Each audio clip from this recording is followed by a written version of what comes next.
What is up, my friends? You are very welcome along to Monday night's late night agenda. It's a pleasure to be back with you all. I hope you enjoyed well, you didn't really, did you? Let's be honest. Most people watching are probably English, so you didn't really enjoy the final of the Euros, but I hope you enjoyed the competition overall. It's been a nice little filler, hasn't it, to keep us all occupied until the summer transfer business really kicks into gear. And hopefully we're going to see the start of that summer transfer activity pretty soon. Thank you guys for joining me tonight. It's a pleasure to be here with you. As I said, we've a lot to go through in tonight's show. I missed you all yesterday. I'm not very good at having days off, but I can say to you officially now, the first Anfield Agenda podcast episode is in the bag. Connor is editing it as we speak, and that should be out on all of your podcast platforms very soon indeed. Keep an eye out over the next 24 hours. And again, if you enjoy the podcast, please do leave us a review on it. Myself and Jack are going to be your podcast team moving forward. So thank you again to Jack for joining me. And look, I hope you're all well. Love the t-shirt, thank you. I'm not usually able to wear black on streams because of the camera, but we messed around with the settings today, and we think we've got it to a way that I can wear black again on the stream, because black is, well, it's my favourite colour for clothing, because as a chunky man, black's your friend. Right, ladies and gents, loads to get through, but I want to start by saying congratulations to Rachel. Rachel, I seen in the chat, you're in with us. Rachel got married this weekend, so massive congratulations to you, Rachel. It is a beautiful thing, and I think you might be one of the first Anfield Agenda marriages that we've had. I'm taking full credit for it, Rachel, as you can probably tell by this point. So tonight, my friends, we're going to talk about what's going on for the centre-back search. Of course, midfield, PSG are showing their prowess, is that the right? In the transfer market, they're looking for Joao Neves of Benfica. We're going to be talking about which Liverpool player got into the Who Scored team of the Euros. A little look back to last night's Copa America final, of course, as well, between Lucho's Colombia and, I would say, Leo Messi's, but let's be honest, it's Alexis McAllister's Argentina, and lots more bits and pieces. Any questions that you have, lash them into the chat. I'll do my best to get to them. And yeah, much love to you all for being in with us. Right, so where do you want me to start tonight? It's your show. You let me know where you want me to kick off with. Do get those likes up as well for us if you haven't. Show us the money, John. That's what Stevie wants. Show us the money. I wish there was some flamboyancy going on in that regard. I was trying to think of the right word. Flamboyancy probably isn't the right word. But old frugal John hasn't yet found the old purse string. So I've got some questions to ask. Are we getting nervous yet? Because the transfer window is open officially over a month now. 14th of June is when it opened. It's now 15th of July. We've seen 17 Premier League clubs do business. Manchester United have dipped their toe in the summer transfer waters. So why not us? When are we going to get it happening? Where's the Adidas? So the truth is, I wasn't going to be wearing this t-shirt on today's stream. I was recording the podcast and I had this on because it was comfortable, and then I decided that I'd just leave it on. So no Adidas for this one, unfortunately. It's a Nike t-shirt today. Joshua said United losing as usual. Look, I wouldn't take too much heed to pre-season friendlies, but yes, they did lose 1-0, 94th minute goal as well against Rosenberg earlier on. So yeah, not great, not great. There we go. The first Liverpool player since Fernando Torres to have won the World Cup and their Continental Championship is Alexis McAllister, according to Mark. And thank you for that, Mark. That is a great stat, mate. Appreciate it. Simican. Okay, no problem, George. George has asked us to start off with Simican, and that seems as good a place as any, my friend. So I'm going to read you out this, and it comes from Sky Sports journalist Philip Heinze, who said, Liverpool have joined the race to sign Mohamed Simican from RB Leipzig this summer. The report said that Atletico Madrid are also interested in the 24-year-old defender, who is priced at somewhere between 40 and 45 million euro. That's it. We haven't really entered the negotiations yet, and I'm going to say what I say to you guys when I don't know about somebody. Help? I really don't know much about this guy, so any input would be very much appreciated. Lorcan, how are you, buddy? Appreciate your 7-month membership with us on the channel, mate. And Lorcan has asked, would you prefer if we had Saudi owners? We will be able to buy more top players FSG won't spend. So, no, is the short answer, mate. I've nothing against the good people of Saudi Arabia in any way, shape or form, but I've always been honest and said the same thing. I don't want any sovereign funds or any country owning football clubs. And all I want is FSG to spend a bit more, because in loads of other aspects, and I think you'd probably agree with me on this one, Larkin, they're not the worst owners in the world, mate. Far from it. They just are cheap. And that's the part that I keep coming back to. They're cheap. And some people won't accept that they're cheap. Some people apparently love to cheerlead the accountant side of things. I want Liverpool to win. And I know to do that, we need some more expenditure. But I've also seen the downside of state-owned clubs and stuff like that. You know, if they get bored or throw their toys out of the pram and walk away, it can leave you in a rather precarious position.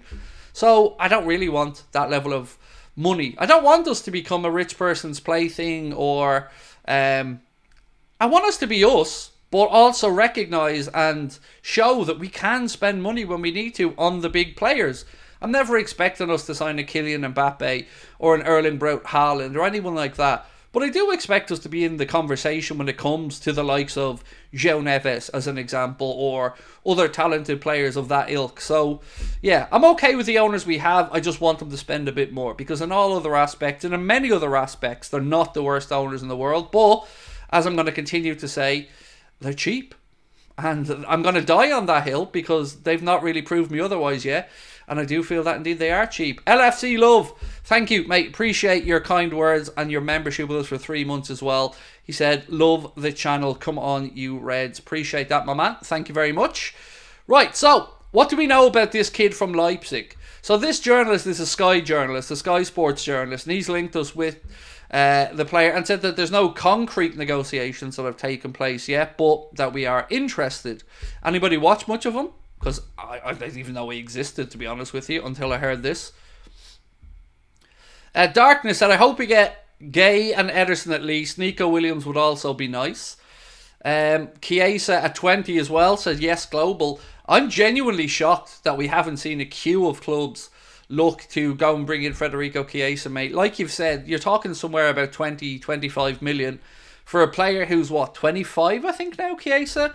Yes, he's had some injury concerns, and yes, he's been a little bit inconsistent, but I feel like it's worth a punt at that level of price, particularly if you're not relying on him to be your go-to forward. Mark, thank you, bro. Mark, really appreciate you gifting a membership as well. That's very much appreciated, sir. Thank you very much. Wolf Mongita said, much love, Craig, from Canada. Thank you, my friend. Lovely to have you in. Always a pleasure to know where you guys are listening and watching from, and much love back over to you from Ireland. So Liverpool out of the race for Yoro, according to Florian Plettenberg, said Ethan Bro LFC. Yeah, we spoke about that yesterday and the day before. Now, other outlets, I should say, have said we aren't fully out of the race, but let me read you something here that our friends at the LFC Transfer Room posted from L'Equipe. They said, Liverpool target Leny Yoro is expected to reject Manchester United's advances despite the Premier League club's €63 million bid. Previously reported that Liverpool would bid similar to United if the player gave any indication that he would change his mind on Real Madrid. And I think he hasn't shown that indication yet, so hence why we probably haven't made a bid. I think there's no problem matching what United bid, but we all know he's going to go to Real Madrid. I just never seen the point of this whole Leny Yoro chase, to be honest. Unless it fell apart, fair enough. If Liverpool are waiting to see how things go, understandable. But I do get why we didn't put the bid in. Real Madrid are going to sign him, that's why. FSG saving money on wages by buying at the last minute. Well, not really, Stu. I get where you're coming from, bro. But look at it the other way. The later it gets in the window, the more you probably have to pay. Unless, of course, you do the whole, well, the prices were just unreasonable, so we didn't do anything. And that's what makes me a little bit worried. Ederson a bit too old, in my opinion. He's 24. What's old about Ederson? We're talking about the Atalanta midfielder here, right? We're not talking about Ederson, Manchester City goalkeeper. We're talking about Ederson midfielder, 24 years of age. Perfect age bracket for me to look to bring somebody into midfield. Craig, you need to sing happy birthday to me. Happy birthday to you. Happy birthday to you. Happy birthday, dear Daryl. Don't be expecting FSG to spend money because they're cheap. There you go. Happy birthday, Daryl. Nico Williams is what Frederick Eriksson has suggested. Look, Frederick, my friend, I would love Nico Williams. I would swim across to Spain to pick Nico Williams up if that was a possibility. But it looks like Barcelona are going to try everything to get Nico Williams in from Athletic Club Bilbao. And if you look at it from the point of view of the Spanish national team, well, you've got Yamal on one wing for the Spanish national team and at Barcelona. The idea of bringing Nico Williams in for the other wing and having that Spanish national team hook up, I can understand it. I can understand how the player would want it as well. I feel like we've lost out on this one. If Barca can get the money, and it looks like, according to Javier Tebas, the president of La Liga, Barcelona are closing in on being able to get to the level of funding that it would take to get him in. So I think we're going to lose out on him. But I do think, like I've said many times before, we haven't heard the last of Anthony Gordon in Liverpool. Now, I don't know if that'll be in this transfer window or down the line, but I do say keep an eye on this situation anyway. How good were Spain last night? I thought they were good, but I've seen them play better in the tournament. Now, of course, it was a final last night. Great goal from Cole Palmer. And I think at the end of that game, the team that you see in England with on the pitch there should probably be more what England look like moving forward now. Harry Kane, he wasn't at it the whole tournament. And the fact that Southgate left it as long as he did to really start showing Ollie Watkins some love, it's understandable in one way because obviously Harry Kane's the national team captain and he's been a great servant to you guys over in England, but you could see the whole tournament he wasn't fit. So I think you'll probably see Ollie Watkins a little bit more moving forward in that English national team. Toby Rose said, Craig, do you not think we should be all over Zubamendi from Spain after that 45 yesterday? Well, I would never suggest we sign anybody after an impressive performance or international tournament. But, to be fair to yourself, we have talked about Zubamendi previously. I just don't know. I don't know if Zubamendi is that guy for us. I think there are better options personally. But he certainly is a name that should be given consideration. I'm sure he has been. But as I said, I don't like signing people off the back of one good tournament. Did I watch the Copa America game? I did, yes, when it eventually kicked off about an hour and 15 minutes later. It was a joke. And I mean that with no disrespect to the countries playing in the pitch, but the referee was an absolute shit show. How do you add on 1 minute at the end of the first half when you had Lisandro Martinez injured for three and a half minutes? You had Leo Messi injured, and by the way, beautiful levels of shithousery there from Messi. He was injured off the pitch and he rolled 3 times to make sure he was back on the pitch. That took another 4 minutes. And the referee, in his infinite wisdom, adds 1 minute on at the end of the first half. The refereeing has just made me think that we finally might have discovered a set of referees that are worse than the PGMOL. Tobias, how are you, my friend? Thank you so much for your comment, Tobias. Appreciate you as always. And Tobias has said, Joao Neves, Marc Guehi, Nico Williams, Ryan Knight-Nuri, this window has so much potential. So most of that list, I think, is still probably doable, but I would remove the Nico Williams part. And thank you, Tobias, for being with us as a member as well, an Anfield Agenda Ultra member for 4 months. Really appreciate that. Joao Neves, look, we know what the deal is. And on him, we do have competition because it's been reported that Paris Saint-Germain are putting forward a €75 million offer for Benfica's Joao Neves, but that's going to be rejected because Benfica want the €120 million, which we've always spoken about. That's in his release clause. So he's possible if we get our finger out. Marc Guehi, I would be absolutely astonished if we don't go after Marc Guehi at this point. I've seen Michael Owen speak about him. I've seen other former players speak about him. I think he's brilliant. I think the right age profile, experience, left-sided, I think he's the one. So let's wait and see what happens now. Obviously, he's away on holiday after England's Euro disappointment, but that doesn't mean we can't now get to negotiating with Crystal Palace to see if we can't get a deal agreed. So yeah, for me, he'd be a brilliant signing. And I think speaking with Jack on the podcast earlier on, I think even at the 60-65 million, I'd be comfortable enough. Right, our first super chat of the day. Thank you so much, Stevie boy. You're always so generous, mate, with the super chats. I really appreciate your support. He said, any chance Liverpool start... Oh, where's that one gone up to? Why is that one going up a bit? Oh, I can actually scroll it down. Oh, that's mad. Any chance Liverpool start contract talks with Trent now that the Euros are done? And will Berg still be a Liverpool player when the season starts? Yes and yes would be my answers to both of those. But I will go into more detail now for you, my man. And again, thank you for the super chat, Stevie boy. Look, I can't believe we're in this situation with Trent. I can't believe that we've let it get to the point where he's inside the last year of his contract. All that's going to happen now is we're going to overpay. That's it. We will keep him at the club. I'm pretty confident in that. But don't be surprised if you start hearing wages of about £250,000 to £300,000 as the number that we're going to give Trent. Whether you think that's acceptable or not, I'll leave that up to you. But for me, we have to keep him at the football club. And it should have been done a long time ago. So good that the stuff around Real Madrid seems to have quietened down, at least publicly. And I do think we'll get that Trent deal tied up. Virgil I'm interested in. Because when you're looking at the likes of Marc Guehi, depending on what articles you read, some of them say we're looking for a leader. We're looking for a Virgil van Dijk long-term successor. Which does kind of make me think, where are we at with Virgil and his contract?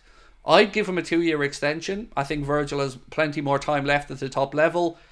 But I don't know about his pay.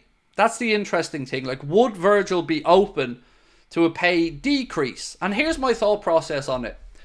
Let's say Virgil, I think, is on about 200 grand a week now. I think giving him that again, I'm okay with. But I wouldn't be going upwards. And here's why.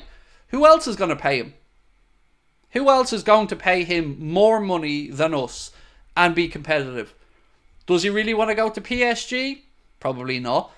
Dortmund are a club that have been strongly linked with a move for him, but could they afford to give him the type of wages we could? Not so sure. So yeah, for us with Virgil, I think we'll see him have this season no matter what. I can't see a way that even if he doesn't sign the new deal, we don't at least get this year out of him. But I hope we get an extension with him, because I still think Virg has some time left at the top level. Ian, thank you, mate, for your super chat as well. Just going to bring it up on screen now and read it out. Any news on Dani Olmo is the question from Ian, and thank you, Ian, for your super chat. So, yes and no. News with regards to Manchester City's interest in him is apparently not what we thought it was. Let me just read out to you where I'm going with this. So there was lots of talk that Manchester City were about to trigger Dani Olmo's €50 million release clause. As per Fabrizio Romano, that release clause was initially set to expire today, 15th of July.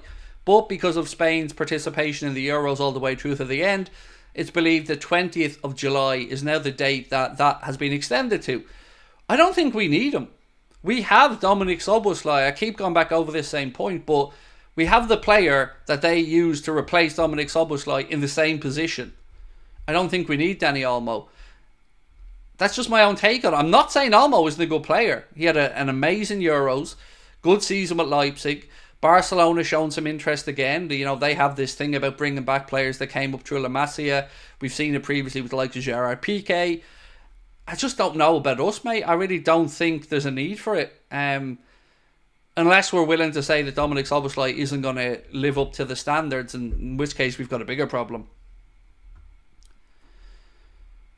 What if Real Madrid go for VVD? I've had no indication that they're likely to. They're bringing in Leny Yoro. I don't think they need him, in all honesty. So, yeah, look, I want Virgil to sign a new deal. I do. But the one that's frustrating me the most is Mo, because I've said this all summer. I can't see a way we extend him, and I can't see a way we sell him at this point, because why would he agree to a sale? I think we're going to see out this season with Mo. Talking with Jack on the podcast, Jack feels like we may offer him an extension on lower terms. I don't even think that's a starting point, to be honest with you. There's no way I can see Mohamed Salah taking reduced terms. But I also think we need to be real and say he is not the same player. He just isn't. And I'm glad that we're starting to see more and more people acknowledge this fact publicly now. Doesn't mean he won't have a lot to add to the team. Doesn't mean that he isn't an important figure to have around. But I'm not going to be saying give him more than 350 grand a week. That would just be madness. Jay, thank you for your question, Jay. J67 said, how many... Excuse me, no he doesn't. He said, how upset would you be if we only make one signing and it's centre-back, let's say Guehi, for example?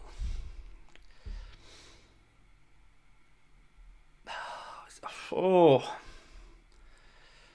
I'd be disappointed, Jay. I would. Look, it would be a good signing in an area we need strengthening in.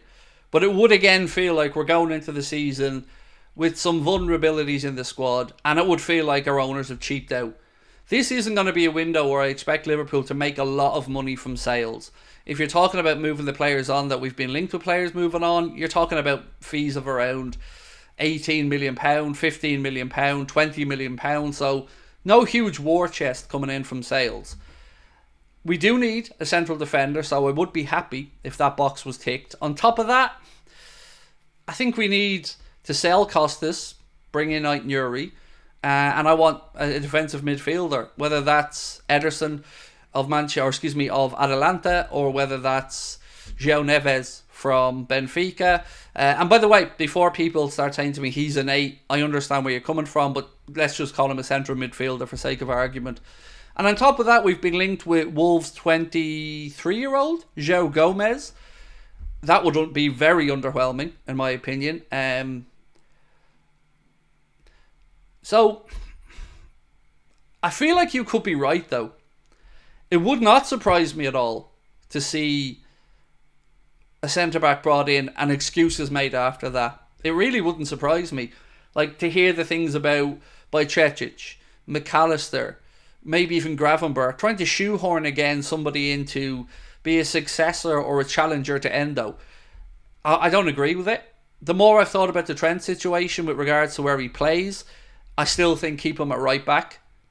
I do. I just don't see Trent in midfield. I don't see him having the impact that he would have from right back, and I think we've enough players in that area that play the way Trent would like to play on the front foot.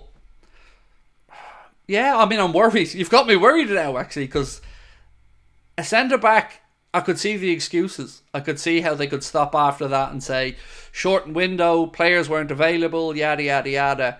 But look, I can't lie to you. I am starting to get concerned about how slow we are. There's no more excuses now. All the international competitions are over. We're heading off to the States soon. We already have a short turnaround time then to the new Premier League getting underway. Yeah, I'm concerned. I want to see business. I don't want to be told that Slot was brought in just to improve the players that are here and the younger players. I want them to be given the tools to go and win the league. Right, LFC Love, thank you for your super chat, mate. Has asked another question saying, is Sepp van den Berg still pushing to get away? Yes, he is, mate. There was a report the other day that said despite Liverpool being impressed with Sepp van den Berg, him and his agent still want him to move away because they don't think he's going to get the chance to fully progress at Liverpool. The problem is, the sticking point is the number. Liverpool apparently asking for about €20 million, whereas the offers that are coming in have been about 4 and 5 million. PSV Eindhoven are very interested in taking him, but again, they want the number knocked down. And from his side, I get it, but from our side, Liverpool will feel like they need to recoup money, and that the experience that he's garnered being out on loan, the likes of Mainz, will give him a valuation that's fair. So let's see what happens. If Bologna do indeed lose Calafiori to Arsenal, which looks entirely possible, they've also been spoken about as people who are interested in Sepp van den Berg. They could offer him Champions League football. I don't know. I think he's going. But it's just going to be a matter of Liverpool getting as much money as they can. And I'm open to anything around Sepp van den Berg. I'm open to him being looked at in pre-season. I'm open to him being part of the first team. And I'm open to him being sold. I just don't like bad blood. And I don't want any distractions behind the scenes or anything like that for the club. Would you take Fabian Ruiz? No, I wouldn't. He's been really impressive. Incredibly good during the Euros, but he's over in France with PSG, and I just don't think it's worth the conversation to try and get him out of there. He's probably one of their best players, in all honesty. Has the Rio Nyamoha signing been confirmed? No, not yet. I would expect to hear news on that being confirmed this week. Most people around it, even the likes of the Athletics, James Pearce and others, certainly do seem to think that that deal's agreed and will happen. So it's a really good get for Liverpool with Rio Limoja. Chelsea not very happy at losing them, but them's the breaks. Right. Corner taken quickly. Thank you for your super chat, my friend. Said, I love how Trent took the silver medal off faster than anybody else. Our boys don't accept second place ever. It's weird because I was actually thinking of that myself. Not Trent in particular, but I was thinking if I was walking up there to collect my runners-up medal, would I wear it or would I take it immediately off? I think I'd wear it, but I do like the mentality of those who take it off. I've seen people take it off before and throw them into the crowd, which is absolutely nuts, but yeah, I like it because we want to win. And that England team probably feel disappointed. You know, the final was close, and I think we'll all agree Spain were the best team in the tournament overall. But, you know, England ran them close. England's problem was ball retention, and that was the major issue for me in that final. Any update on Guehi? It depends who you want to believe. So, let's have a look at this one, right? So, who's this one? Team Talk. Team Talk say, exclusive, Liverpool super confident they'll sign £65 million England star as Arne Slot gets green light. It then goes on to say Liverpool are set to ramp up their pursuit of Crystal Palace's Marc Guehi, and Team Talk sources say the Reds are super confident of signing him. I hope that's the case. I'm glad most people, I think, in the chat now are open to the possibility of Marc Guehi. And I agree with this piece from Team Talk. I think it makes the most sense for us. And Premier League tested, proven, left side, all the things that we would want. Is somebody who, of course, we looked at last season as well. I'm glad we didn't bring him in because of the injury concerns he had last season, but I think we will get him. That's just my gut feeling. Now, I don't have news that you don't have. I'm not trying to say I've got information on it, but I do feel confident on this one. Right, we've another super sticker. Didn't put a comment in, but thank you, mate, for your support. Really appreciate it. You left the chat blank though, but appreciate your support of the channel nonetheless. Thank you very much. What would be your thoughts on Adeyemi and Ederson? Said Derek Walsh. How are you, Derek? And anyway, thank you for coming in, mate. Adeyemi, by all accounts of reports in Germany, has his mind and heart set on a move to the Premier League. They are going to offer him a new contract at Borussia Dortmund. I'd be a little bit underwhelmed, Derek, in all honesty, with Adeyemi. I wouldn't be totally against it. He's a player we've long kept track of from Salzburg and all the way through to what he's been doing with Dortmund. It would just feel like a little bit meh. You know, it wouldn't excite me too much. And the other one, Derek, who was the other one that you were speaking about? Ederson. I love him. He's my number one target in defensive midfield, or central midfield, sorry, I should say. But it's gone a little bit quiet there. Now, actually, you've kind of tied me into something here, Derek, that I wanted to talk about a little bit as well. So I'm going to bring up something from my notes here, 1 second, around Toyin Koopmeiners, because there is a report coming out to say that Juventus are going a bit shithousery here. So Toyin Koopmeiners has been linked with a move to Liverpool, a move to Juventus, and certainly a move away from Atalanta in this summer transfer window. This piece here said that Juventus' number 2 target, if they can't get Koopmeiners, is the very person that Atalanta are looking at to sign if they sell Koopmeiners. That's Matt O'Reilly of Celtic. This piece here said that Juventus are only willing to go to about 40 to 45 million to sign Koopmeiners, and they're asking 60. I don't think that we're still interested.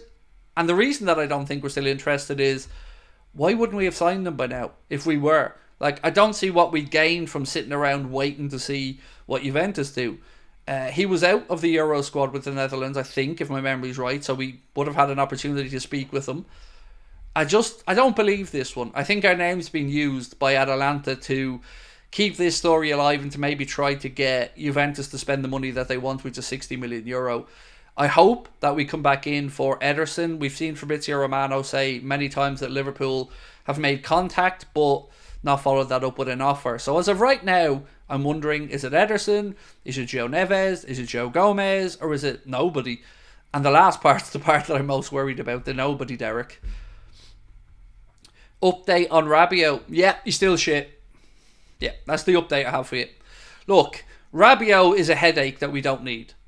Rabiot and his signing on and leaving everywhere on free contracts and looking for really high wages and signing on bonuses is a headache we don't need.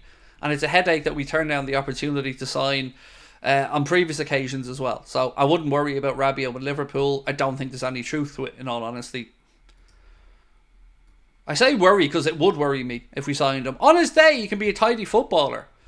But those days aren't frequent enough for me. And I look back to when we could have had him in a similar situation when he was even younger and we turned that opportunity down. So, be a big no-no for me. So, who's the Simican geezer that Sky Germany mentioned? Also, hope you're keeping well. Thank you, Adam. I won't lie, bro. I asked myself the very same question when I seen that link. So, all I know is that he is a 24-year-old, I think. He is a defender. He's valued at between 40 and 45 million euro. Plays for RB Leipzig. And he's somebody that Liverpool and Atletico Madrid have been credited with interest in. After that, I know nothing. I'm going full Manuel here. I am from Barcelona. I know nothing. Nothing. Right, Craig, now I'm starting to feel that we will sign Marc Guehi and Ederson and Aitnuri. Then either January transfer will sign Gordon or next summer. What would you rate that business out of 10?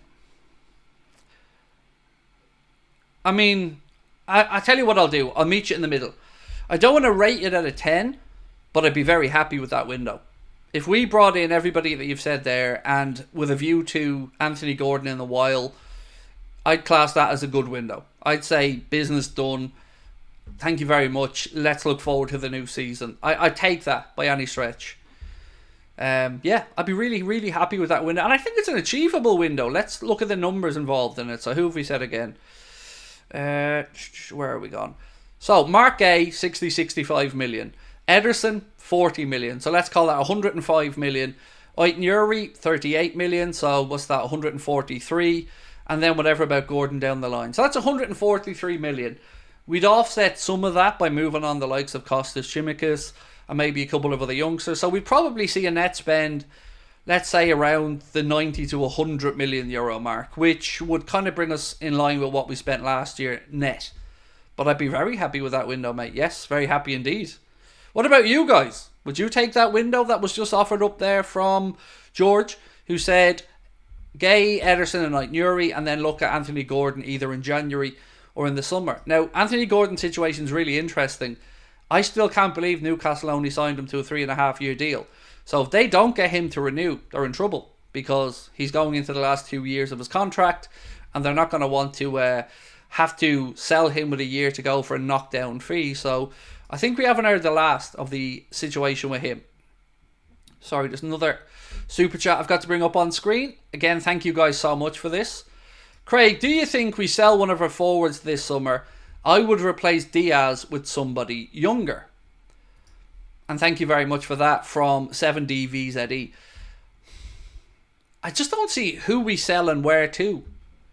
So I've always been honest about this. If Diaz wanted out and the offer was right, I could understand us looking at it. But Barcelona look like they're going to go for Nico Williams. Paris Saint-Germain I can't really see as an upgrade for Lucha. Why would he want to go there over Liverpool? So I don't think we're going to see him leave. Mohamed Salah I would sell tomorrow, but I don't think that the club are going to. I think we'll see Mo leave for free in a year because it's a difficult sell to him.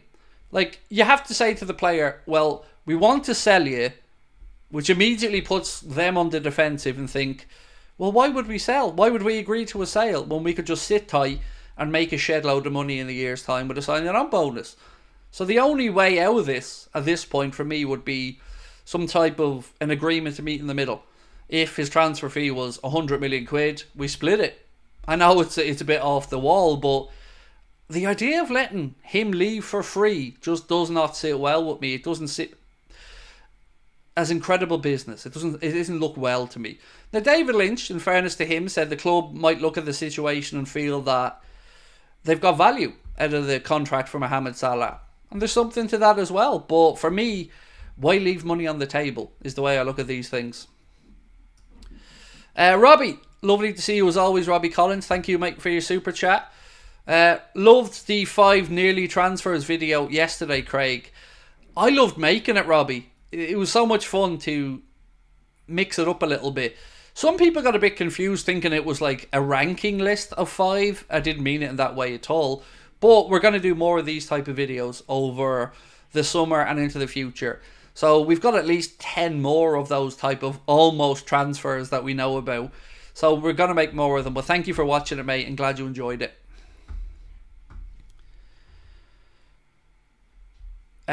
Jay said, I'd take £50 million for Salah today. So would I, because I'd put that money straight into his replacement. So in my view, I look at it like this. Whatever happens, we're going to have to replace Mo. Whether it's this summer or next summer, we're going to have to replace him, and that's going to cost money. So I would rather we have a transition, if needs be.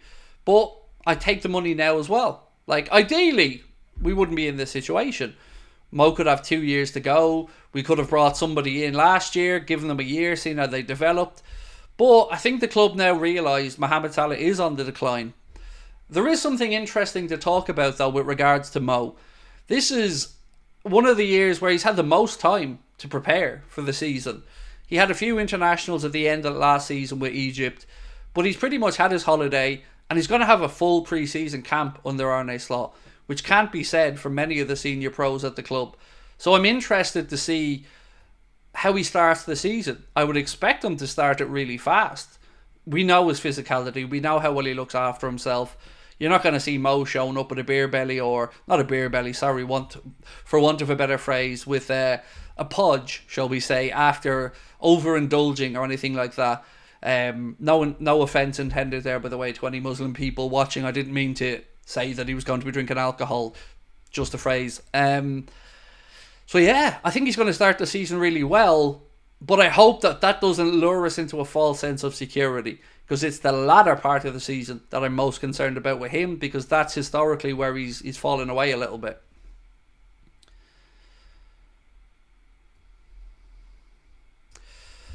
Right, another super chat from Harry. Thank you so much, Harry. I'm going to bring it up on screen now for you, my friend.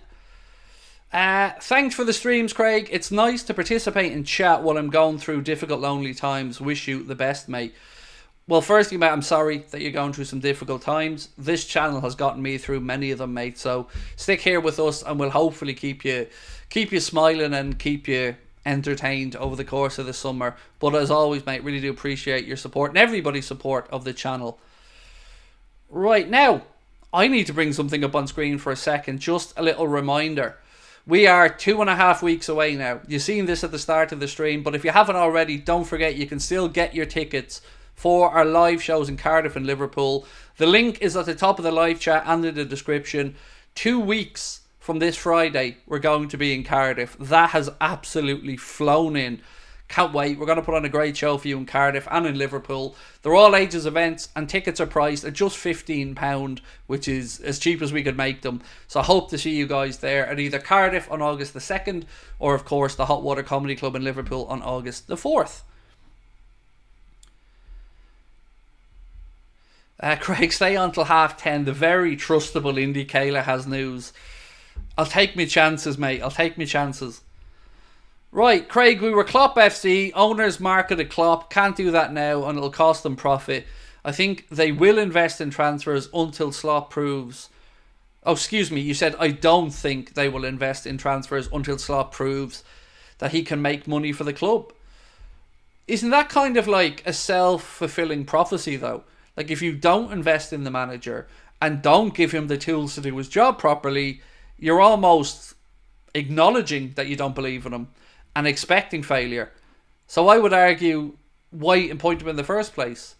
If he's the guy, and by all accounts he's the guy, back him. Show us. I do agree with you over Klopp, though. Klopp was a once-in-a-generation thing. Klopp was somebody that we're not going to see the likes of again. And he's not going to have the pulling power, Arne Slot, that Jurgen has. So there are those things to take into account. But we do have Champions League football. We do have a very good squad. We are an exciting team. We do have a good age profile. And I hope they back him.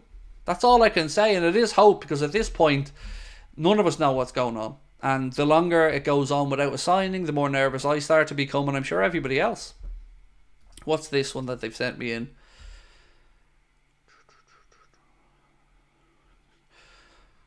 Okay, who's this from? Bild. So, Bild over in Germany have said there are 3 Bundesliga stars that are on Liverpool's wish list this summer. Joshua Kimmich, Daniel Mahlen, and Jeremy Frimpong. From those 3 names, Liverpool have already held initial talks with Frimpong over a potential transfer. So when I spoke to David Lynch the other day about Frimpong, he didn't really put too much weight behind the links and said he hasn't really seen too much of them. I've seen a few links myself. We do know about his release clause, which I think runs out in a week. So you would have to trigger that. It's €40 million. Joshua Kimmich, look, it's long been thought it'll be Liverpool, Manchester City, Real Madrid or Barcelona for him. I have no idea which way that'll go. I'd be very surprised if Liverpool were to bring him in and give him the type of wages that I would sure he'd probably ask for. And Daniel Mahlen, it's an interesting one. I don't know where I am with Daniel Mahlen. I'd probably prefer him over Adeyemi. There's a lot to like about Daniel Mahlen. He kind of reminds me a little bit of a Dirk Kuyt type player. Really good work ethic. Chips in with a few, but probably wouldn't be prolific. It would have to be for the right number for me. And I would say as well, take what Bild report with a bit of a pinch of salt. Would I sell Salah for Nico Williams? Of course. I don't think anybody would say no to that. At least anybody who's rationally thinking and not letting their heart rule their head. On one hand, you've got a 32-year-old player in the last year of his contract, and on the other side, you've got a 21-year-old fella who's just won the Euros, scored in the final, and looks really good. So yeah, it would be a no-brainer for me, Kyle. Is Sadio really looking at Man United? Not that I'm aware of. I've not seen anything to suggest that he is. Now, my friends, I need you to hit that like button for me if you haven't done so. And as you can see, we've gone over 262,500 subscribers as well. So if you haven't, please do hit that subscribe button for me. We are back every night now, other than my one day off a week, because all the international tournaments are over. So every night at 8:45 now, we'll have our late night agenda. You'll have a video at 12 every day, a video at 5 every day. And from tomorrow onwards, you will get the podcast as well.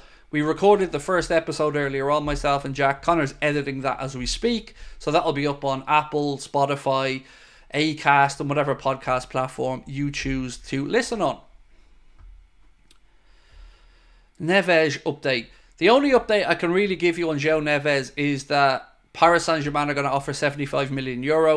That's what's being reported. That will be rejected because it's not enough. They want 120 million. Yeah, so I really don't know, other than that, mate, if Liverpool are going to make the offer or not. Look, I'm concerned. I'm very concerned. It's getting very, very worrying that the days are going on, and we're over a month into this transfer window now. And the excuses are getting less and less. International tournaments, they're over. Arne Slot, you can use the argument that he wants to assess his squad, but by the time he fully assesses his squad, you're talking the very latter parts of the window then, because some of these players are away on holiday still, and they'll be coming back over staggered periods. Am I excited for the pre-season, said Mo Salah 11. Yes, I am. I'm really excited. 26th, our first friendly, then another one on August the 1st against Arsenal, then Manchester United a few days later. Yeah, I'm really excited about it. Just to see what we're going to look like, what Arne Slot's type of football is. It's going to be difficult to gauge what players are going to be playing where, particularly because we're not going to have the full team together till probably near the last friendly. So I'm just excited to get Liverpool back. You know, it's always a long summer when the Reds aren't around. Craig, John has gone crazy and he's giving you 150 million. What players are you bringing in? Probably Kyrie, the ones our friend earlier on mentioned. Marc Guehi at centre back. Ederson from Atalanta in midfield. Leny Yoro from Wolves for the full back position. And then I'd look at, if we can't get Anthony Gordon in this window, I'd look at bringing in somebody like Chiesa. who will tide us over, give us options, but still leave us enough wiggle room in the future to go back in and find that real long-term Mohamed Salah replacement.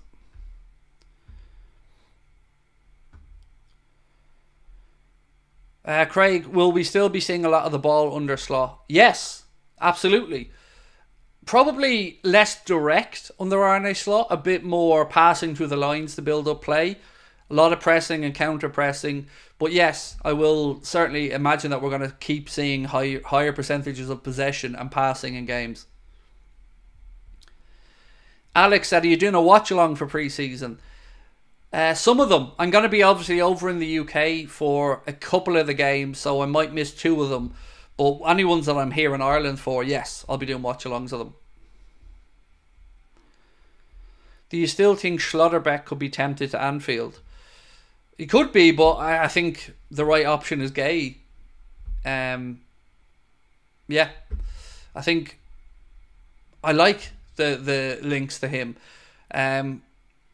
I'm worried about the link for Virgil van Dijk to Borussia Dortmund, actually, because they're going to look at a Hummels replacement, and I can see a world where if Liverpool don't tie him down to a new deal, that he signs a pre-contract for the likes of Dortmund in January. But would they be able to give him the money, I guess, that maybe Virgil would want? Do you think, despite it being emotional, it was a good time for Klopp to go? Yes, I'm glad it worked out the way it did.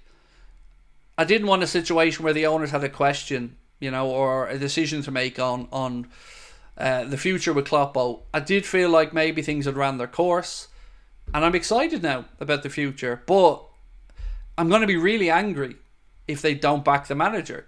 You can talk till you're blue in the face about him being the right guy, but talk's cheap. We need to see this guy backed, and we need to show ambition. I like hearing Arne Slot say that he's going to come in and he wants more than 82 points. That's his aim for this season. I'm fully on board with that. But we are short in at least 3 positions. And, we've lost a third choice goalkeeper. So Yaros can replace him. No problem there. We've lost Matip and we've lost Thiago. I mean, Matip lost Thiago. Well, he played 6 minutes last year. So we need to replace some positions in the squad. Lots of good youth coming through, but some of them are a little bit too far away. Some of them might require a loan. Look, I'm excited. If we get the signings that we want, a central defender, a midfielder, and maybe a full-back, I think we're quite well equipped to go into this season. How much of the blame goes on the recruitment team and Hughes?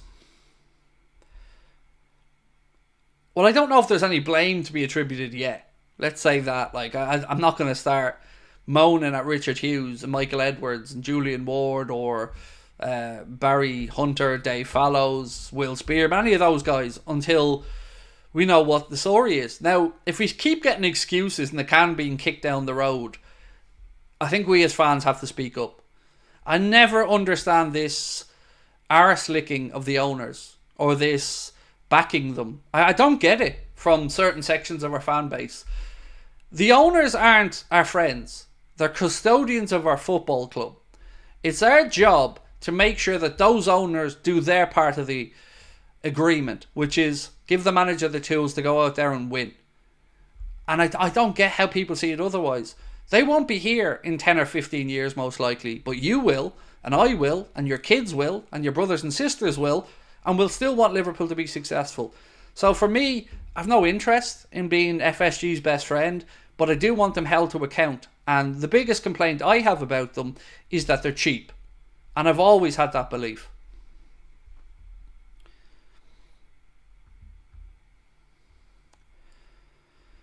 Do you believe Gordon makes our squad better if we get him? Oh, it's a difficult one to ask because we're going to lose Mo and that's going to weaken the squad. But the age profile, yes, I do think he makes us better. I do think there's improvements still to come from Anthony Gordon. And I do think, more than anything, he would run through a brick wall for the shirt. Because it's the club he grew up supporting. So, yeah, I think it will be a good signing. I think it would give us a good future with a good, young, talented attacking player. What's this one? So, Fabrizio Romano has apparently said for Gimme Sport, if there's an opportunity Liverpool may still look to sign a forward this summer. The potential Anthony Gordon deal shows that Liverpool could be reactive and ready if something presents itself. That worries me a little bit though. Like the whole reactive angle worries me. I think we should be looking to be more proactive than reactive. Yes, sometimes something will drop in your lap that's worth looking at. But we should have a plan, and we should be looking to execute that transfer plan and it not being reliant on cheapness. Because when someone says opportunistic, that's what they mean. Cheap. Someone desperate to sell. And that worries me. And I can only say that worries me so often, but it does. You know, we brought in Michael Edwards and Richard Hughes and all of these other people because we were told that they were the best at what they do or that they were brilliant at what they do. Well, then let them do it. Or else it's all smoke. You know, if you have so much faith in these people, let them get on with their job. And if you don't trust them with the money, who are you ever going to trust? And that's my big problem here. And also, I don't know how involved really Edwards is going to be when they are in conversations about buying Bordeaux. And obviously, there's talk of another club after that. So I think Richard Hughes is going to be the main guy at the minute. And we don't know what to expect from him yet because we haven't seen a single signing.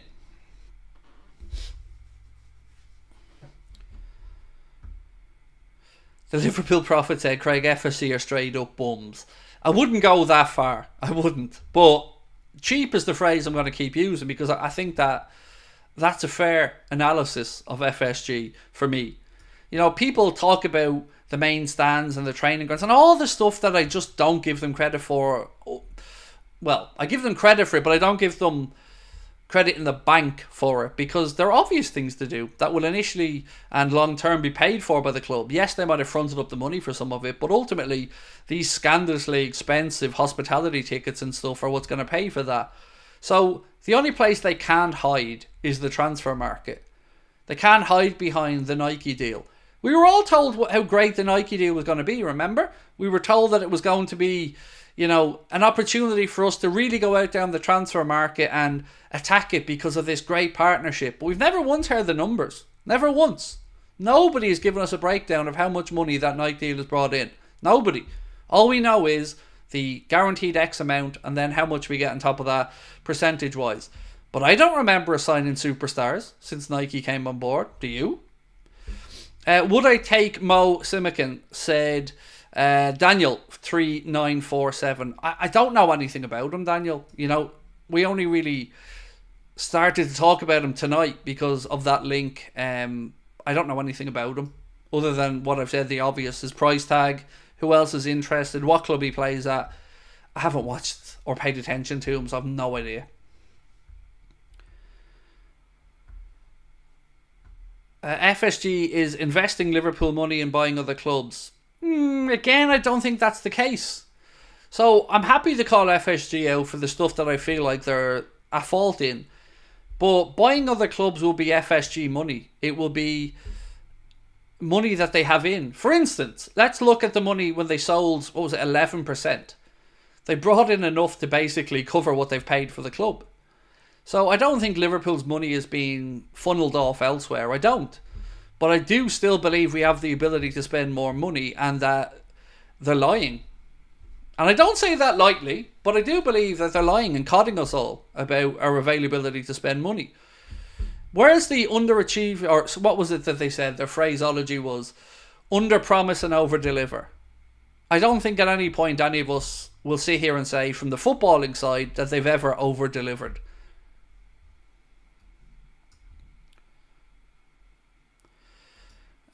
Right, another super chat to get up.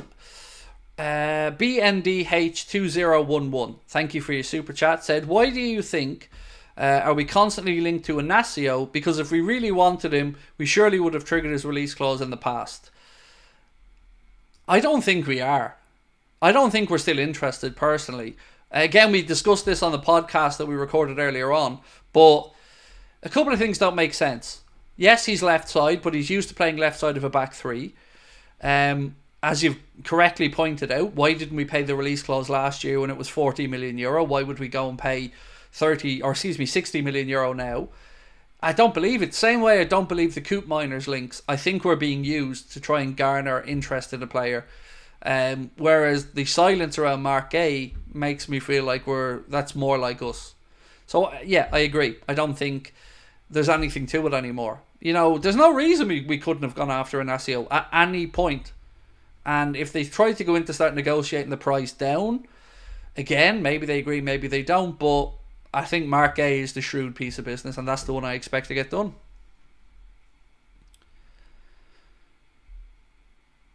What else we got? With the excuse of Arne Slot taking time to assess the current squad, we could maybe see January signings rather than summer signings. So the problem with January business, Dani, is it's usually more expensive because you're either up shit creek at that point in your season where there's clear, obvious deficiencies. It's a shorter window and clubs are less likely to sell. So I don't think the club don't really like doing January business. We've done some good January business in the past, though. I think we brought in Sturridge, Felipe Coutinho, maybe Luis Suarez, if my memory's right. Weren't they all January, or some of them January signings? Look, I get nervous because there's a lot of excuse making happening. Like you very well said there, mate. He needs to assess his squad. A lot of changeover behind the scenes. These are all telltale signs of excuses, in my opinion, and people keep giving the benefit of the doubt and saying, but Craig, the window's still got 7 weeks left, yada yada. Okay, but what happens when it gets to 4 weeks, 3 weeks? I've been here and seen this before with these owners. They're cheap.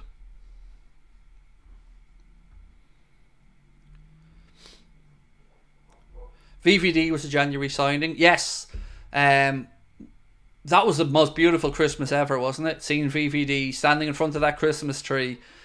I'll never forget James Pearce just posting there that it's done and Virgil's holding a Liverpool shirt. That was an amazing.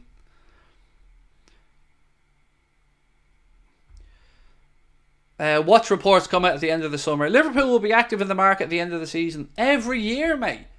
And this is what I don't understand, how some people fall for the bait and switch. It's exactly that.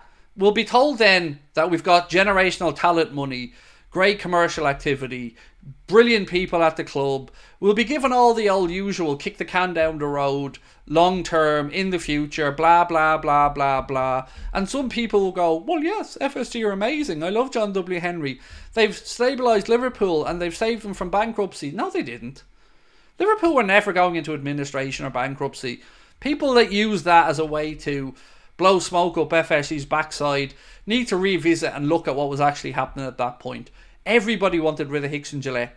RBS called in their loan. The club was never going to go bankrupt over that level of money or into administration. Somebody was always going to buy it. There was 4 or 5 offers, I believe, on the table. It's just all more apologist behaviour, in my opinion. And I don't get who they're like. I don't get why these people love FSG. They're owners of your club. They're nothing. They're custodians. They're a footnote in the history of Liverpool. And some people treat them like they're the Messiah and that they dare not be challenged or that everything that they say has to be gospel. I don't get that. I'm Irish. We aren't really followers. We question. We challenge. I don't get that mentality. You are not Barcelona. You're absolutely right, we're not. We're well ran and far better. Like, why would we want to be Barcelona? Liverpool Football Club has a fantastic history. We don't need to be Barcelona. We aren't up shit creek. We're good. It's like Groundhog Day, said Tony Hoare. Loads of targets, no signings, almost every transfer window. And people still believe it, Tony. That's the thing, mate. People still believe the crap every year. And people still want to give the benefit of the doubt. And I get called X and Y every single transfer window when I come in and expect our owners to deliver. I get told all these sob stories about the great stuff FSG have done, even though every single one of them you can break back to looking after themselves and financially rewarding themselves down the line. I want trophies. I don't want to hear about commercial activity. I don't want to have to be an accountant. I want to be a football fan and see my captain lifting a trophy above his head. That's what I want. And I know the best way to do that is by giving the manager the tools to do his job. And look at football. It's moved on. You have to spend money now. It's very difficult to go up against the likes of Manchester City, Chelsea, even Arsenal. You have to put your hand in your pocket. And if John W. Henry, Mike Gordon and Tom Werner aren't willing to do that, then sell the goddamn club to somebody that wants to win.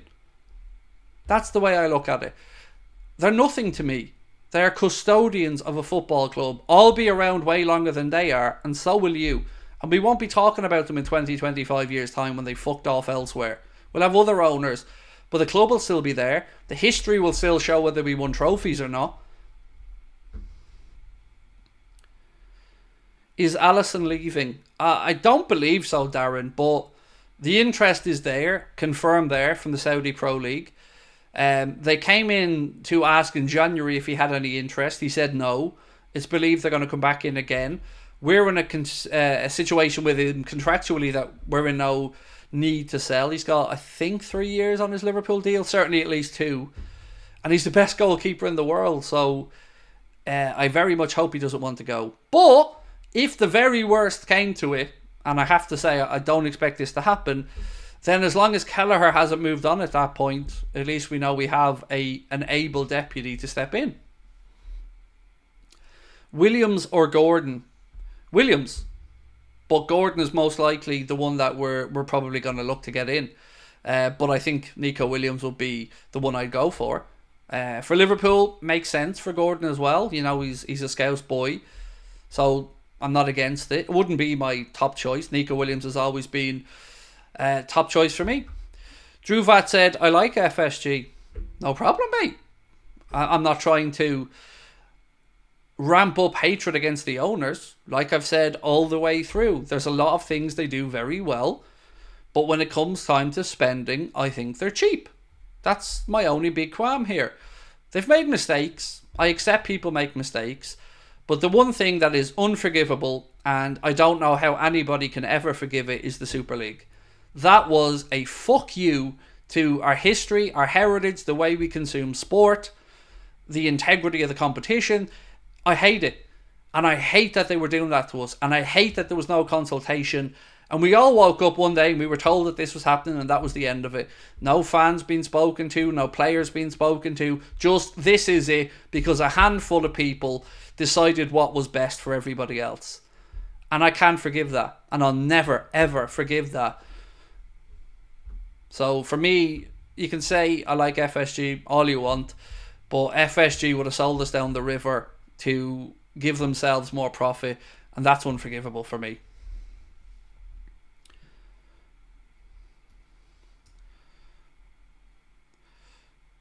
This one from Pro said, would I take Newcastle's owners to replace FSG? No. Again, mate, I've said this so many times. I don't want state ownership of football clubs. It's a race to the bottom. It becomes a pissing contest between rich states who want to just look good on the world stage. No. I wouldn't mind a billionaire owner coming in from somewhere that wants to win and actually is going to show up at Anfield. But I don't want state ownerships of football clubs. Miggs said, Craig, do you think FSG don't spend big because they aren't as passionate about the club like we are? Well, look, they're never going to be as passionate about the club as we are they?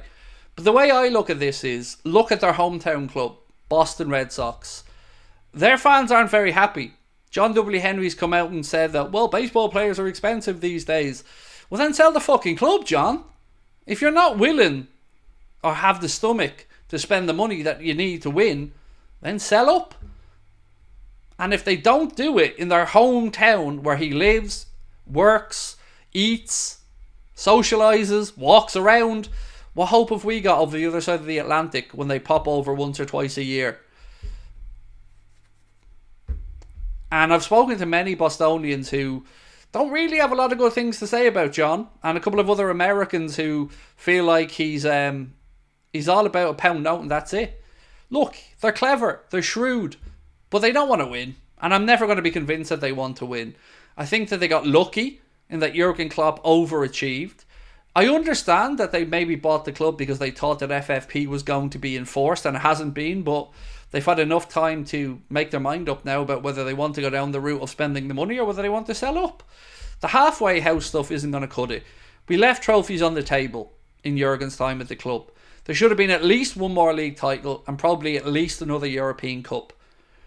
And whatever you think the reasons we were that we fell short for them, look at the squads that we had those years, and every single one of them there was a deficiency that we all knew about that wasn't addressed.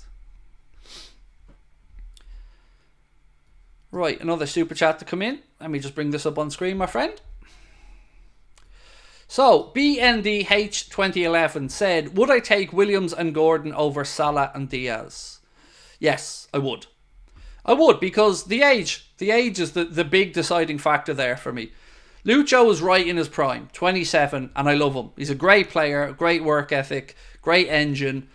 I would like a little bit more end product, but yes, you're talking about, what, a 21 and a 22-year-old there to replace a 27 and a 32-year-old, so yes, I would. And two very good young players as well. Stanislav, how are you, my friend? Said, Craig, is it only me that finds national football kind of meh? I'm 10 times more excited about the Mbappe presentation than any Euro Cup game. Well, dude, remember, I'm Irish, so international football to me is not what it is to our English friends or our Spanish friends or even our Canadian friends these days. For me, we've just employed a dentist who wasn't good enough for Jamaica to come in and become my international country's manager. So yeah, you know, other than those halcyon days of Italia 90 and USA 94 and maybe Stuttgart 88, it's not really been great for me as an international footy fan. So no, I'm with you. I'm not really that fussed about it. What do you think about what Ten Hag said about Slot? Are you talking about when he... I've seen a few bits and pieces, but either way, look, Ten Lasso needs to just shut the fuck up and deliver or not. And he needs to actually start buying players who he hasn't got some link back to or a club he's previously worked at as well. So look, I don't think Ten Lasso lasts the season this year. I think we have a far better coach in Arne Slot, even though we haven't seen Liverpool kick a ball yet. At least he's not deluded, unlike Ten Lasso, who is... I don't know what world he lives in.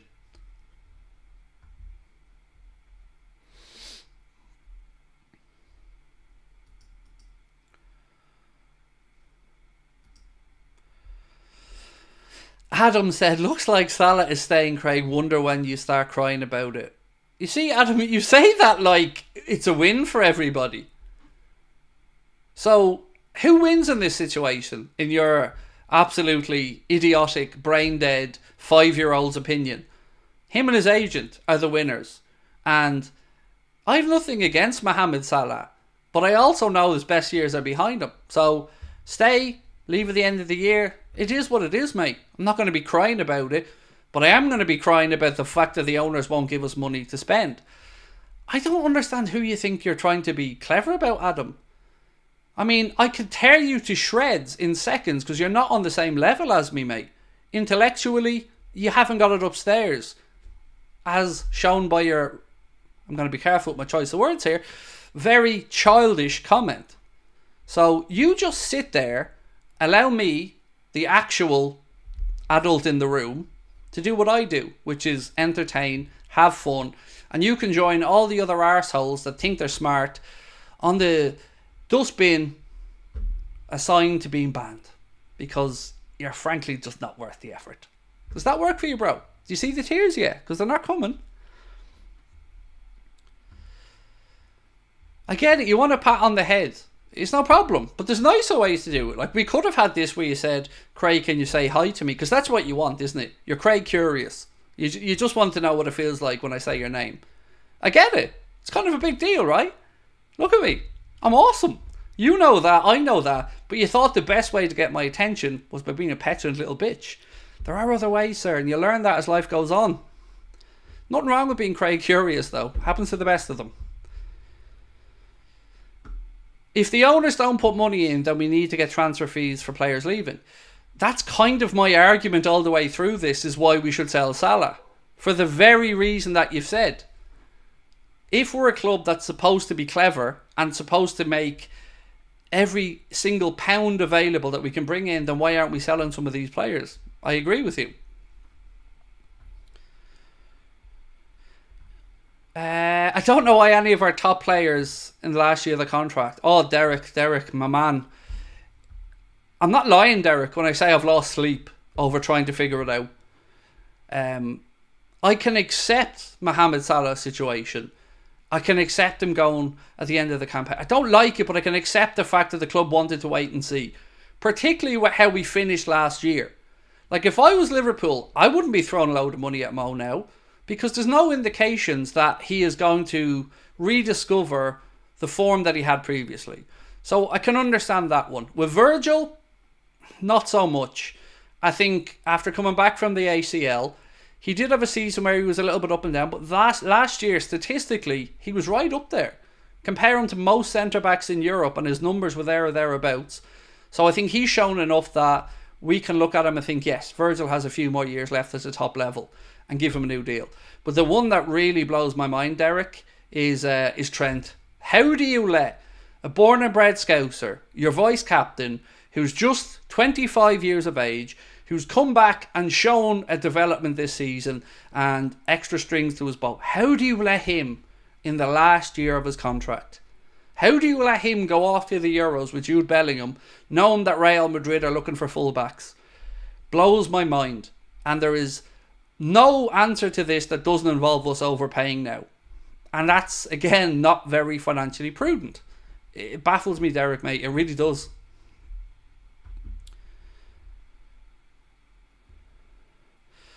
You'd be the bigger man by not commenting on stuff like that. Just leave it. So, here's the thing. You're probably right, but there's two things you're not taking into account there, Drum-Tum. One, I kind of enjoy it sometimes, and, you know, I can't gloss over that. And secondly, I view this situation very different to your good self. You say I should gloss over it, and that's fine and understandable, and I respect where you're coming from. But I think respect should be given. And I think it should be a minimum in life. So what I would suggest, my friend, is that the world needs to get to a place where dickheads like him don't get to come in and say these things. Because it shouldn't be accepted, it shouldn't be the norm, and it shouldn't be ignored. It should be called out and nipped in the bud. Because ignoring it and being all nicey nice about everything has gotten us to a place where people are getting a little bit too brave on social media and a little bit too ballsy. And they're saying stuff that they get a slap in the mouth in real life from most people if they said it to them. So to me, nah, it's changed. And respect has to be given. Old man, says Hugh. Mate, despite what I could say, I could rip you apart now here by saying, old man, you'll be calling me da by the time me and your mother are finished. I could rip you apart, mate. But again, what's the point? You're not on my level. So I'm going to move on and just hide your dumb ass. And I'm proud to be an old man, because with age comes wisdom, experience, and humour. Weird. I'm old. Oh no, what will I do, Hugh? It's like, do I have a choice about that? You're a bit touched there, mate. Bit touched. The Leny Yoro situation really confuses me, said Harry James. Yeah, look, I've always believed he's going to Real Madrid, Harry. So the only part that I find confusing is why we were publicly letting it be known that we were waiting in the wings in case the pretty girl, in this case Real Madrid, doesn't want to take the fella home. Then we're willing to. We're willing to take the leftovers. And that just doesn't sit well with me. That doesn't portray a club that's huge, that's a mega club, a super club. It's a bit defeatist. So I would have rather we just stayed away from it altogether. And if Real Madrid couldn't get it done, then maybe you show your interest.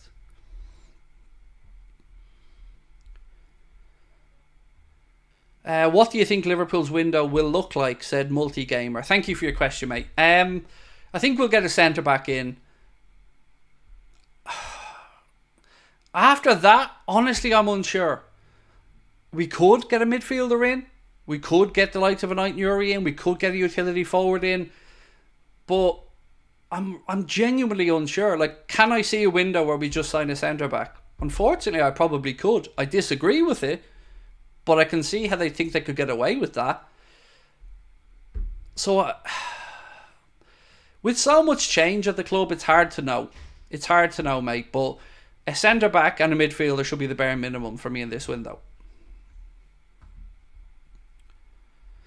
You are not old, said Deirdre. I don't think I am either, but again, these little idiots, Deirdre, my friend, just want a little pat on the head. That's all that they want. They just want to be acknowledged, and they just don't know. They've got no game, basically, Deirdre. They don't know how to do it in a humorous way, because I love a good troll. I appreciate a good troll. But these lads are just pathetic, quite simply. And also, I think I'm looking quite good for 42, you know? I mean, not many 42-year-olds with this level of skin. Easy answer, said Batistuta. Don't say that too loud, mate. My missus will come in with Ladywood. She loves Batistuta. And Batista as well. I don't know why she likes sometimes she likes the old long-haired, glowing, you know. Anyway, you said easy answer is FSG trying to make it look like they want to spend some money. Go away. But we all know they don't. My wife heard Batista and opened the door. I'm not even joking. She heard Batista and she's like, See what I mean? You can't get away with that in this house. Do I have any more tattoos? Yes, I've one more. Two more. I've one on each calf.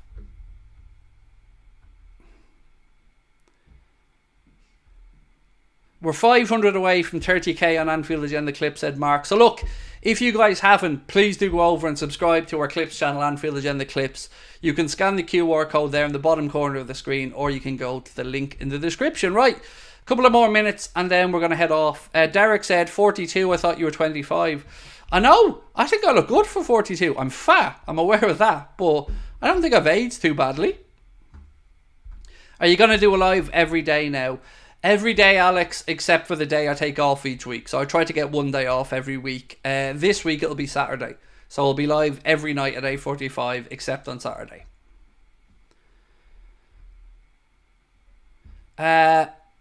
Fedor Heather Barron said, outside the box, but one Richard Rios, the Colombian central defensive midfielder, is one of the best I've seen in a long time defensively and on the ball. So much personality.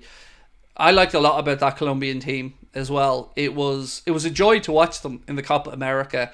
I think that was the end of a 28-game unbeaten run last night, and there's a lot to like about them. The energy, the pressing, the work rate, the swagger that some of those Colombian players played with. I can see why you like a lot of them, and certainly this midfielder you're speaking about as well.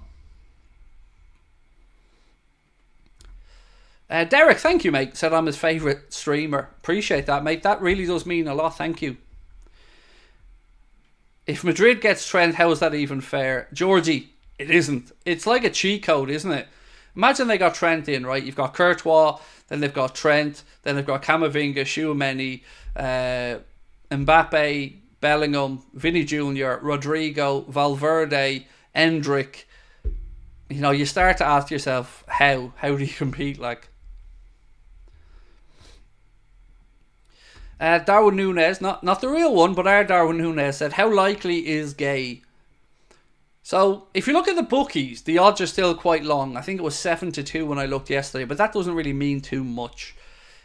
If I had 50 quid and you said to me, Craig, put this 50 quid on one person you think Liverpool are likely to sign, I'd put it on Marc Guehi. That's the fairest I can be. I don't know anything you don't know, but I do believe there's a lot of truth to the links to Marc Guehi, and I think that Palace are more open maybe to selling this summer for that 60-65 million.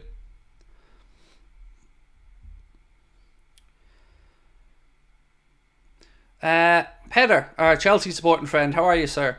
Said, I enjoy listening sometimes and the clips. What's your ideal window in and out? I've surgery on the 8th of August. Much love, Chelsea fan. Well, firstly, Peter, I hope the surgery goes well for you, mate. Ideal window is not too much. I don't think we need massive surgery. I mean, sorry. No, forgot you just mentioned you were having surgery. I don't think we need wholesale changes. We did a lot of that last summer, and I like the business we did then. I think we need a centre back. I think we need to sort out the goalkeeping department, and whether that's we lose one of them and have to replace it, let's wait and see. If I'm being selfish, I hope the goalkeeping department ends up with Alisson, Kelleher and Jaros as the number 3. A centre-back, and Marc Guehi is the one I'd sign. I want Ederson from Atalanta in midfield. I'd take Federico Chiesa for a utility option while we explore the situation with Anthony Gordon and his long-term future. And then after that, I'd sell Costas if we could and bring in Leny Yoro from Wolves, who I think would be an astute addition as well. And I think that's a realistic deal to get done because we have a great relationship with his agency. Right, David Massett, thank you. Just said, hi Craig, hope you're well, bro. I'm good. Yeah, busy day today, David. You know, first podcast, so I've been kind of working flat out since I got up earlier on and excited. But yeah, all good, thank you, mate. Appreciate your super chat as always. Any news on the Ederson front? Nothing new, mate. No. Give Stefan a chance in the 6. Your thoughts? Oh, I love Stefan, Derek. I have every belief in Stefan Bajcetic. Problem I have with Bajcetic is it would be asking a lot to look at this season and think that with a whole season out and still some development to do anyway, it would be a lot to expect him to come in and be the answer this season. What I'd like to see happen is we bring in somebody for the here and now to be the number 6. Endo, longer term, look, we do know his time of the future is going to be a shorter version than somebody who comes in at 22, 23. So you can still look to develop Bajcetic, and nothing wrong with having 2 great players in any one position. So, but look, I do love him, and 300 grand from Celta Vigo will be an absolute bargain in the long term. Like, he's a great player, comes from a good family as well. A lot to like about him. Would I take Kubo? I've not really seen enough of him to know if he's a week in, week out good enough player. I can't even remember what the situation is with Madrid there and their option to buy him back. And didn't he have a very bad injury as well recently or at the end of last season? Right, last one before we call it a night. Alex, thank you, mate, for your 11 months as an Anfield Agenda Ultras member. It really does mean a lot. So I swear to God, we should start a GoFundMe for Liverpool signings. FSG are no different than the former Newcastle owner. I don't disagree with you about them not being good enough in the market. Actually, a super chat's come in, so I've got to touch on that before we finish up. Colin, how are you, my man? It's been a while. I hope you're well. Colin said, hey dude, been a long time, was thinking about you and wanted to check in. What's new with you and how's the family? Miss you. Well, I hope life is treating you well, mate, over in Ohio, if I'm not mistaken. All good at this end, mate. Just looking forward to the new campaign. We're currently negotiating with somebody to potentially become a regular contributor to the channel. I can't say who it is yet, but if I pull this off with Connor, it will be the biggest get. It will shake up the entire YouTube football scene, but it's a long way to go. So, you know, keep me in your thoughts and wish me the best of luck with that one. And on that note, I'm going to say goodnight because I've got to go and get the notes ready and stuff and prepare for tomorrow and lots of other bits and pieces. So I'm going to say goodnight. I'll see you at 8:45 tomorrow. And don't forget, if you want to come and see us in Cardiff or Liverpool, just 2 weeks away from now, you can get your tickets with the link in the description, or you can use the link at the top of the chat as well. And until then, I will have hopefully more news for you tomorrow. Until then, though, appreciate your support as always. Much love. Bye bye.